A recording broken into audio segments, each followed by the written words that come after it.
درود خدمت دوستان و همراهان گرامی. توربینی که در اینجا مشاهده میکنید یک نوع توربین آبی هست که کار تبدیل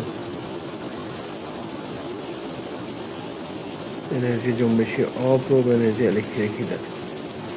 در این توربین که برای اولین بار در ایران و حتی میشه گفت در خاورمیانه ساخته شده،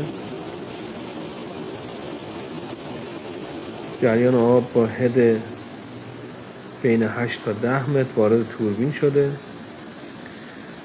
و دبی این جریان حدوداً 200 الی 250 لیتر است. توان تولیدی این توربین 12 کیلووات و RPM توربین 1500 دور هست. ممنون از همراهی شما دوستان.